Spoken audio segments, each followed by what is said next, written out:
Imagine that you wake before sunrise and realize the fire is warm, but food is gone. Not almost gone, not hidden somewhere, but completely gone, while hungry faces watch silently. There is no store, no fridge, no phone, and no one coming to save you. Only cold ground, smoky air, empty hands, and children waiting for something to eat. Today, hunger feels like irritation, but back then, hunger could become a death sentence. Modern life hides food behind doors, screens, money, and lights that make us feel safe. But ancient humans lived where one bad season could turn yesterday's home into a trap. The real question is simple and frightening. What did they do when everything ran out? First, they did not panic like people in movies. They watched the world carefully. They looked at birds, tracks, clouds, water, plants, wind, and the silence between trees. For us, nature is background, but for them, it was a living warning system. One wrong reading of that warning system could waste strength they could never replace. But the strangest part begins later, because hunger was not only about finding food. It was about deciding whether to stay in a dying place or leave exhausted. Staying saved energy, but it also meant waiting while the land gave nothing back. Leaving meant walking into danger, carrying children, tools, old memories, and almost no strength. Imagine weak legs, a crying child, an injured hunter, and elders who remember old paths. Nobody knows whether the next valley has animals, water, roots, or only more hunger. And here, everything becomes frightening, because every decision now has a real human cost. If they stayed, they searched for foods nobody wanted during easier, warmer, better days. Hard roots, bitter plants, insects, old nuts, bark, and bones cracked open for marrow. Taste disappeared first, then pride, then the idea that food should feel normal again. In a starving world, the question was not delicious or strange, but alive tomorrow. Ancient humans survived because they could change the rules when nature changed them first. Today, we choose food by preference. They chose by what could keep breathing possible. But this is only half the story, because food also decided relationships inside the group. When someone found meat, honey, eggs, or roots, hiding everything was rarely simple there. In a small group, everyone remembered who shared, who lied, and who looked away. Reputation mattered because tomorrow, the person needing help might be the person who refused it. Sharing was not kindness alone. It was survival insurance in a world without contracts. And this is where ancient humans start looking like us, only with fewer walls. Hunger did not just create fear of death. It created fear of rejection, too. If you ate while others watched, the group learned something dangerous about you quickly.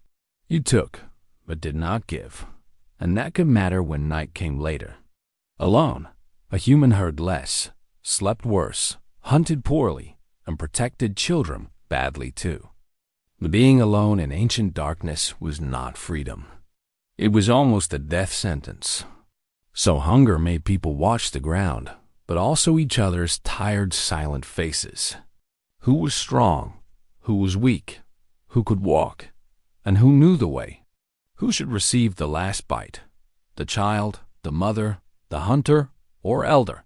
Now imagine the worst possible moment, when every answer feels both cruel and necessary. A child cannot hunt, but without children, the whole future of the group disappears. A hunter may bring meat tomorrow, but only if he is fed enough today.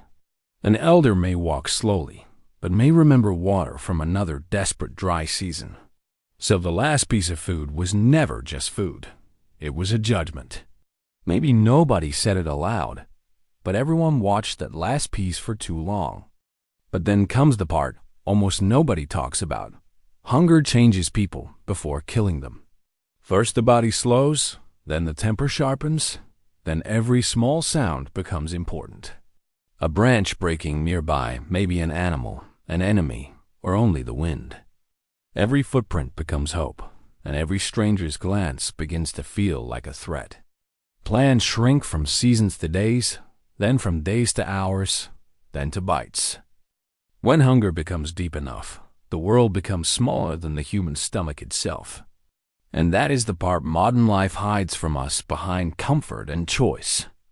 We think we are calm because we are civilized, but maybe we are fed. Remove the food, the light, the walls, and the ancient brain starts speaking again. If the land stopped feeding them, ancient humans moved, even when moving seemed impossible. Leaving meant abandoning shelter, fire pits, familiar paths, and places where people had died. Every step spent energy, and energy was the last wealth anyone still owned then. They followed herds, water, ripening plants, old memories, and stories carried by tired elders. Their map was not paper.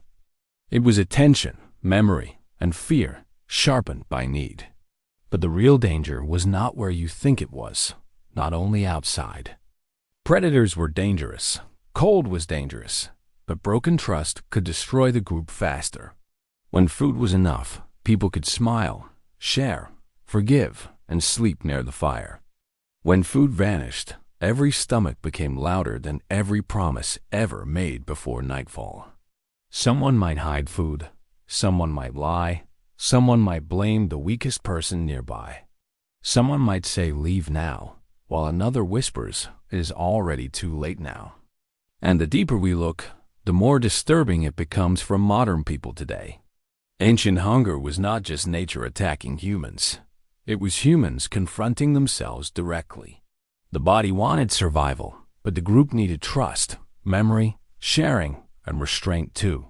Here is the real climax of the story. Hunger helped build human society itself. It taught people to share, count, remember, move, forgive, suspect, and choose carefully together. It made us cooperative, but it also made us anxious about losing our share.